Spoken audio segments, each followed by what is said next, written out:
I didn't go downstairs looking for trouble. I went for a bottle of red. That's the lie I still tell myself when I replay that night. When the house was quiet, when my husband's footsteps faded upstairs, when the door to the wine cellar closed behind me with a soft final sound. The kind that doesn't echo but settles. The cellar was colder than I remembered. Stone walls breathing out a damp chill. Wooden racks lined with bottles like they were waiting, patient, watching. One bare bulb hummed above me, throwing shadows that made everything feel narrower than it was. I remember wrapping my arms around myself, more for the feeling than the cold. That's when I heard someone else's breath. At first I thought it was my imagination, just the way silence plays tricks on you when you're alone. But then I turned and he was there. Too close already. Close enough that the space between us felt charged, like it had been holding its breath for weeks. I should have stepped back. Instead I froze. His presence filled the cellar in a way my marriage hadn't filled me in a long time. Not loudly. Not aggressively. Just undeniably. His eyes met mine and something unspoken passed between us, recognition maybe. Or permission. I felt my pulse everywhere at once. This is a bad idea, I thought. But my body didn't move. The racks behind me pressed cool and solid into my back as he shifted closer. Not touching me yet. The smell of wine and stone and him wrapped around my senses. I could feel the cold through my dress, the heat rising in my chest, the confusion blooming too fast to stop. Upstairs my husband was waiting for a glass. Down here I was standing at the edge of a version of myself I didn't recognize, and couldn't look away from. I went downstairs to get a bottle. I didn't know yet that I was about to leave something of myself behind. Part 2 interest. I wish I could say this started that night. That the cellar was the beginning. But the truth is, something had been cracking long before I walked down those stairs. My husband and I had learned how to move around each other without friction. Mornings were polite. Evenings were predictable. His kisses landed where they were supposed to. His hands familiar in a way that no longer startled my breath. I wore my wedding ring like a habit, not a promise. Love was there, but it was quiet, settled, almost finished speaking. And I hadn't realized how lonely that silence had made me. He noticed me in ways my husband hadn't in years. Not with words, at least not at first. With pauses. With attention that lingered a beat too long. With glances that made me aware of my own posture, my own skin. I told myself it was harmless. I told myself I was imagining it because I needed something to imagine. We had exchanged smiles before. Short conversations. Nothing that crossed a line. Nothing I couldn't explain away. Until the cellar. Standing there with the racks at my back and the cold seeping through the soles of my shoes, every unspoken moment rushed back to me at once. The times I caught myself dressing more carefully when I knew I'd see him. The small thrill when my phone lit up, and it wasn't my husband's name. I hadn't stopped any of that. He didn't touch me. Not yet. But his closeness felt intimate in a way touch sometimes isn't. I could feel his warmth against the chill of the stone. Feel the air shift when he breathed in. My thoughts scattered, replaced by an awareness that made my skin feel too tight. "You okay?" he asked quietly. I nodded, even though my heart was pounding hard enough to scare me.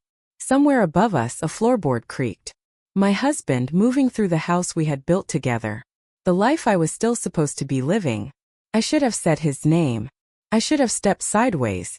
I should have broken the moment. Instead I stayed pressed between oak and stone, wondering how I had let myself get this close to the edge without realizing I was already leaning over it. And for the first time the guilt didn't stop me. It only made everything sharper. Part 3 desire. The silence between us stretched until it felt deliberate. I could hear my own heartbeat, loud and uneven like it was trying to warn me. He was close enough now that I could feel the warmth of him cutting through the cellar's chill. Not touching, still careful, but near enough that every small movement felt amplified. I told myself this was still a moment I could walk away from. But moments like that only exist when you actually take them. My back pressed harder into the rack as if it might steady me. The wood was cool, unyielding. Bottles lined up behind me. Dark glass reflecting fragments of light. Pieces of us broken and multiplied. I became painfully aware of my breath, how shallow it had turned, how my chest rose just a little too fast. He noticed. Of course he did. "You don't have to stay." he said, quietly enough that it felt meant just for me. That was the thing. He gave me an out. No pressure. No claim. And somehow that made it harder to leave. Because if I stayed, it wouldn't be an accident. It would be a choice. I lifted my eyes to his, and the look there wasn't hungry in the way I'd expected. It was focused. Curious. Like he was seeing me. Not the wife, not the role I played upstairs, but the woman standing here, caught and uncertain and awake in a way she hadn't been in years. My husband's face flickered through my mind. His easy smile. The way he trusted me without hesitation. Guilt tightened around my ribs, sharp and immediate. And still, I didn't move. The air between us felt charged, electric, heavy with everything we weren't saying. When he shifted his weight, the movement sent a quiet rush through me, like standing too close to a flame. I felt it low in my stomach, a warmth that scared me with how fast it spread. I told myself I deserved to feel something again. I told myself it didn't mean anything yet. I told myself lies that sounded almost reasonable in the dark. His hand lifted slightly, hesitated, then fell back to his side. The restraint in that small motion unraveled something inside me. My body leaned forward before my mind could catch up, closing the distance by inches that felt irreversible. Our breaths mingled. I could smell the wine on him, the cellar, the night. I had never felt so seen. And I had never felt closer to crossing a line I wouldn't be able to uncross. Part 4. Desire. Time behaved strangely down there. It stretched and folded in on itself, like the cellar had sealed us off from the rest of the house, and from the rules I'd lived by for years. I could hear his breathing now. Slow.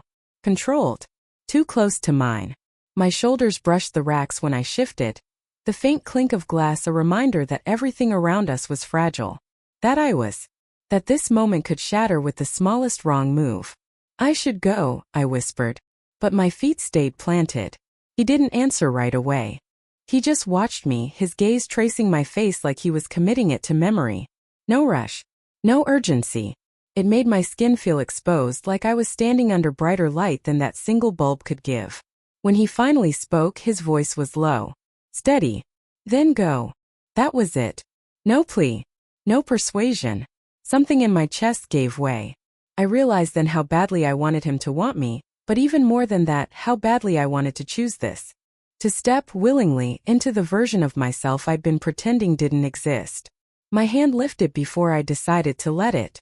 I felt the air change as it hovered between us, the tension so thick it made my throat tight. I didn't touch him. Not yet. But my fingers trembled with the awareness of how close I was. His eyes dropped to my hand, then lifted back to my face. A silent question. A pause heavy enough to count as consent or refusal, depending on what I did next. Upstairs, I imagined my husband setting the table, maybe checking his phone, trusting me completely. The thought should have stopped me. Instead, it made my breath hitch. I let my fingers curl lightly into the fabric of his sleeve. The contact was barely there, almost innocent. But the effect was immediate. His inhale was sharp, controlled with effort. That sound sent a shiver through me, head to toe. That was the moment I knew. Nothing had happened yet, but something had already changed. I felt it settle into me, quiet and irreversible. I was no longer just standing in the wine cellar. I was standing inside a choice I wouldn't be able to deny. Part 5. Desire. Once my fingers touched him, the cellar seemed to close in another inch. It wasn't a bold gesture. It wasn't even confident. My hand barely held the fabric of his sleeve, like I could still pretend it didn't count. Like I could let go and everything would snap back into place. But nothing snaps back after that kind of contact. His stillness was louder than movement. I felt it in the way his arm tensed beneath my touch, in the way he didn't lean in but didn't step away either. That restraint pulled at me harder than hunger ever could. My ring caught the light when I shifted. A small traitorous flash of gold. I noticed it. He noticed it too. For a second, shame surged through me so fast it almost hurt. I loosened my grip, my fingers going numb. This was real now. This wasn't a thought experiment or a moment I could later soften with excuses. I was standing in the dark, married, and wanting someone who wasn't my husband with an intensity that frightened me. I can stop, he said softly. The words should have been a lifeline. Instead, they felt like a mirror. because I realized with painful clarity that stopping would hurt too.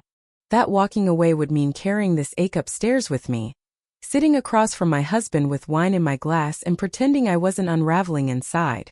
I shook my head. Just once. That was all it took. He stepped closer, not fast, not urgent, until the space between us disappeared. I could feel his body heat now, steady and unmistakable, cutting through the cellar's cold. My back pressed fully into the racks, leaving me nowhere to retreat. Still, he didn't touch me. That was the cruelest part. The kindness of it. His closeness made every nerve in my body wake up. I could feel the faint brush of his breath near my temple, the way my own breathing had lost any pretense of calm. My hands dropped from his sleeve to my sides, useless and trembling. I should have said my husband's name. I should have said no. Instead, I tilted my head just enough to feel his breath catch. The cellar hummed with silence, with restraint, with everything we were about to lose. And I knew before it happened that I was already gone. Part 6 Action. I don't remember deciding to let it happen. I only remember realizing that it already was. His hand finally came up. Not fast, not greedy. Just enough to brace against the rack beside my shoulder. The sound of wood shifting was soft but final, like punctuation. I was enclosed by him, by stone, by my own silence. My breath caught in my throat. I hated how much I wanted that closeness. How my body leaned into it without asking my permission. This changes things, I whispered. I know, he said. That was the moment my heart split in two. One part of me clung to the life upstairs, the familiar weight of my marriage, the comfort of routine, the man who believed I would always come back unchanged. The other part was here in the cold cellar, awake in a way that felt dangerous and intoxicating. His forehead rested lightly against mine. The touch was barely there, but it unraveled me. My eyes closed on instinct, and when they did, everything inside me tipped forward. I felt his breath on my cheek. Then closer. A pause that stretched just long enough for me to pull away. I didn't. When his lips finally brushed mine, it wasn't desperate. It was slow, almost careful, like he was waiting for me to stop him even then. Instead, I answered. The kiss was warm against the chill of the cellar, soft and hesitant and completely wrong. My hands found his jacket, gripping like I needed something solid to hold onto as the ground shifted beneath me. My body reacted before my mind could catch up. Every nerve alive, every doubt drowned out by the simple fact of being wanted. Somewhere above us, a floorboard creaked. I froze, but I didn't pull away. That was the betrayal. Not the kiss itself, but the way I stayed. The way guilt flared and still wasn't enough to stop me. When we finally separated, my heart was racing so hard I felt dizzy. He searched my face like he was looking for regret. What he found instead was fear, and something darker. Because I knew then, with terrifying certainty, that I would never step back into my marriage the same way again. I went downstairs to get a bottle. I came back carrying a secret that would change how I saw myself forever. Part 7 Action. I didn't rush back upstairs. I lingered in the cellar longer than I should have, long enough for the quiet to return and settle around me like a second skin. He stepped away first, giving me space without a word, as if he understood that whatever we'd crossed couldn't be untangled by standing any closer. My lips still tingled. My hands wouldn't stop shaking. I smoothed my dress, the familiar motion feeling strange on a body that didn't quite feel like mine anymore. The cold stone no longer registered the same way. It wasn't grounding now. It was just there, a witness. He picked up a bottle from the rack beside me, the same one I'd come down for. He turned it slowly, then handed it to me without our fingers touching. For him, he said. The simplicity of that almost broke me. I nodded, unable to trust my voice. If I spoke, I might confess everything, or ask him to stay. Both felt equally dangerous. When I climbed the stairs, every step felt louder than the last. I half expected my husband to be standing there, to see something written on my face that I couldn't erase. But he was at the table, exactly where I'd left him, smiling when he saw the bottle in my hands. Found it? He asked. Yes, I said. Too quickly. The lie slid out of me with terrifying ease. As I poured the wine, my hands finally steadied. That scared me more than the shaking had. I listened to him talk about his day, nodded in the right places, laughed when I was supposed to. I even reached for his hand across the table. Felt different. Not wrong. Just distant. Like I was touching him through glass. All the while my mind kept slipping back downstairs, to the dim light, the breath I'd felt against my skin, the moment I chose not to stop. I realized then that the real secret wasn't the kiss. It was that a part of me wished I was still there. When I went to bed that night, my husband fell asleep quickly, his breathing familiar and safe. I lay awake beside him, staring at the dark, replaying everything in perfect, punishing detail. And for the first time since I'd put on my wedding ring, I wondered, not if I could be faithful, but if I wanted to be. Part 8. Action/aftermath. I thought the worst part would be the memory. I was wrong. The worst part was how easily life continued. Morning came. Coffee brewed. My husband kissed my cheek like he always did, warm and familiar, his hand resting at my waist with the quiet certainty of someone who believed nothing had shifted. I answered him with a smile I'd practiced in the bathroom mirror, studying my own face for cracks. None showed. But downstairs, in the place where stone held the cold and shadows remembered everything, something had been undone. Not loudly, not dramatically, just enough to change the way I carried myself through the day. I caught my reflection more than once, at the sink in darkened windows, and didn't quite recognize the woman looking back. She seemed more awake, more dangerous, like she knew something no one else did. He avoided me after that. Not cruelly, carefully, as if distance was the only way to keep the line from disappearing completely. I told myself that was the end of it, that secrets could be folded away and lived with quietly. But secrets don't stay quiet. They breathe. They wait. They change the way you hear footsteps above you, the way you flinch at sudden sounds, the way silence feels heavier than it should. Every time my husband reached for me, I felt the echo of another closeness, one that asked nothing and promised nothing, and still took something I can't return. Sometimes late at night I imagine the cellar again. The dim bulb, the cold stone, the choice I made without saying a word. I went downstairs to get a bottle. I came back knowing exactly how easily I could disappear from the life I was living, and how much of me already had.